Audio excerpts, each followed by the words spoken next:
Hydrogen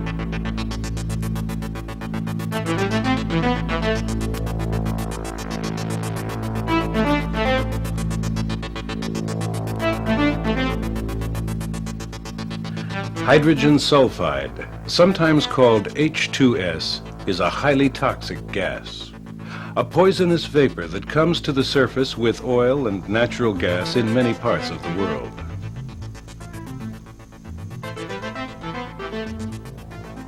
H2S is also called sour gas because in very small quantities it smells like rotten eggs. Sour gas? Sure, work around it all the time, no problem. H2S? Just smells bad, that's all. You kind of get used to it. Sour gas is not so bad, and I've been working around it all my life, and nothing's ever happened to me. Some people will worry about anything. Ideas like these can quickly get you into trouble. H2S is a highly toxic gas. It can also be very deceiving. It rapidly deadens your sense of smell, and you can't see it. The result? H2S can strike completely without warning, and sometimes in amounts that are fatal. Sour gas? Fatal? How do you deal with something like that? You can't just let people work around something like that without some protection. What are we supposed to do?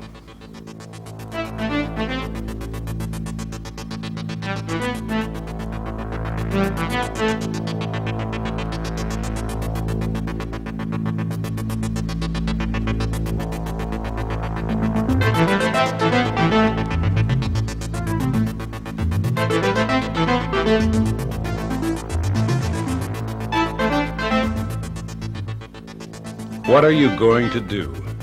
An important question for anyone who works in H2S areas. First, become familiar with the characteristics of sour gas. H2S is colorless. You can't see it. It's heavier than air, so it stays close to the ground and settles in low areas, like at the base of tanks, separators, treaters, or wellheads. In small concentrations, it smells like rotten eggs, but in larger concentrations, it deadens your sense of smell. So you can't depend on your sense of smell to detect it. H2S is also flammable. In fact, it's 3 times as flammable as natural gas, and when it burns, it produces another deadly gas, sulfur dioxide, or SO2. So H2S is colorless, heavier than air, deadens your sense of smell, and is flammable. Great. How am I supposed to know it's there? There's probably nothing to worry about. I bet you'd have to breathe that stuff for 2 days before anything bad would happen. On the contrary, H2S is extremely toxic, and a small amount of hydrogen sulfide is a heavy dose of gas. For instance, if you could enclose an area around a lease and keep any leaking H2S contained, 4 parts of H2S per million parts of air would smell like rotten eggs. 20 parts per million of H2S is the ceiling or maximum amount allowed by OSHA per 8-hour day. OSHA restricts your exposure to 50 parts per million to 10 minutes per 8-hour shift if there is no other measurable exposure. People react differently to small amounts of H2S, so you should always use protective breathing equipment if the exposure reaches 20 parts per million. In fact, some companies require breathing apparatus if the level reaches 10 parts per million. What happens to you if you walk into an area like this without breathing equipment? The harmful effects of H2S multiply quickly once exposure exceeds 20 parts per million. At about 100 parts per million, for instance, your sense of smell is gone. You cough, your eyes are irritated, and you have difficulty breathing. After 15 to 20 minutes, your eyes hurt, you're drowsy, and your head hurts. Long-term exposure to this level can kill you. At 500 parts per million, you become dizzy. You lose your sense of reasoning and balance, and you're nauseous. You can't breathe very well, and you need prompt medical attention. At around 700 parts per million, you will quickly become unconscious and breathing stops. And at 1,000 parts per million, you lose consciousness immediately and breathing stops.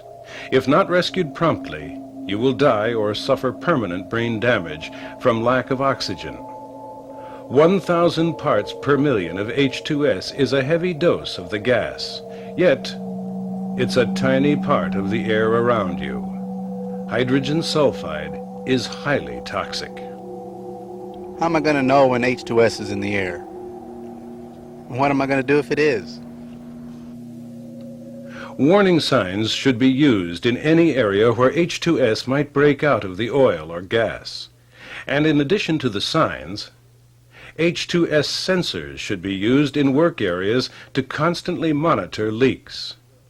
They should be located at the wellhead, at the separating and treating facilities, and at the base of tanks. Sensors should also be used in gas plants or production areas, around compressors, injection lines, H2S treatment facilities, flare lines, anywhere H2S might leak. No matter what their location, these sensors are set to monitor H2S and set off alarms when they detect small levels of H2S, say 10 or 20 parts per million. The alarms use both audible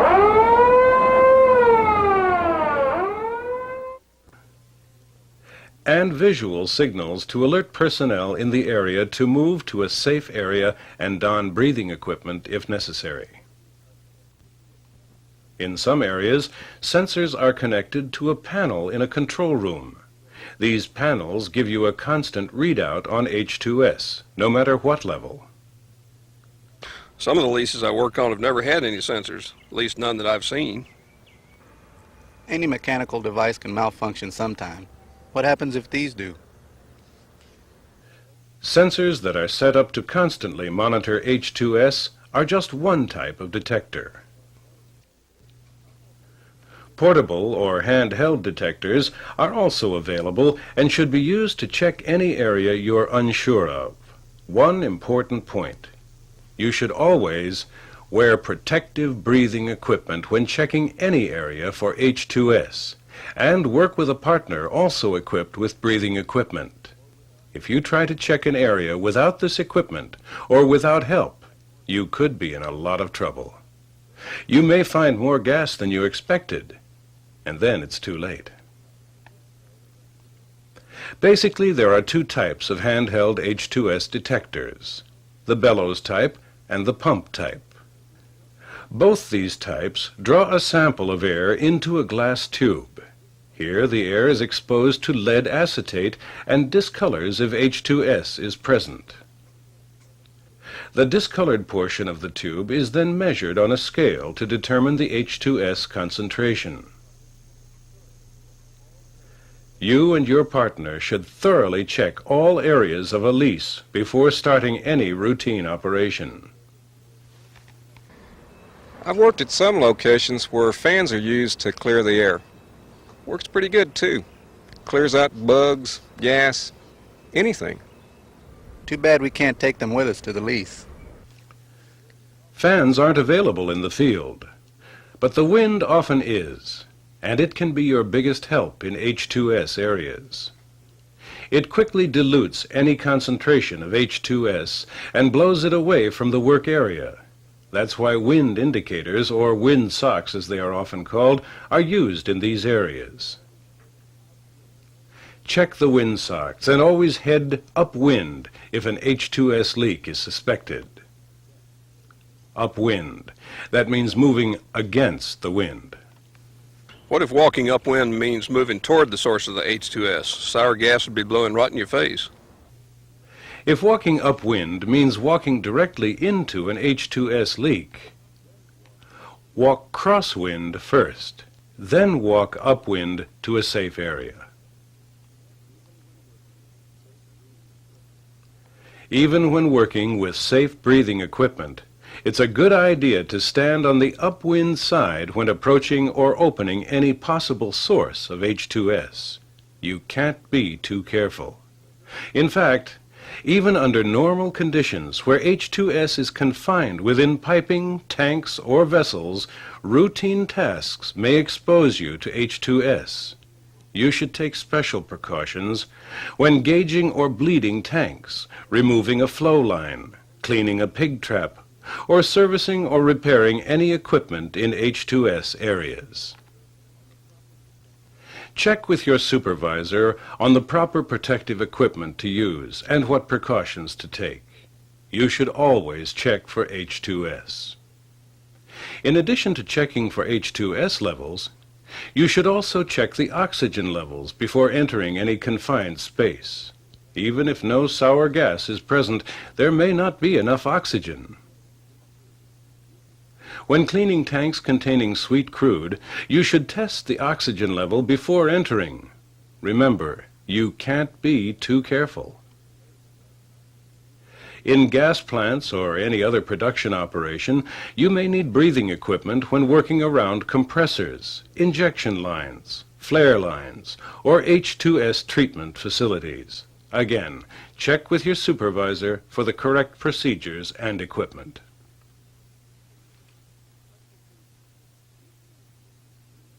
Special breathing equipment usually includes three basic types. One is called an egress or escape unit and is designed specifically for evacuating an H2S area. It contains approximately 5 to 7 minutes of fresh air, just enough to get to a designated safe area.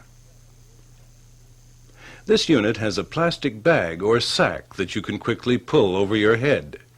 You can start breathing fresh air immediately. Just remember, it has a short supply of air and is only for escaping a contaminated area. Another self-contained unit is designed for rescue operations or for working in a contaminated area. This unit is sometimes called a rescue unit. At other times it's called an SCBA for self-contained breathing apparatus. It contains approximately 30 minutes of air, depending on an individual's breathing rate and the type of work being done.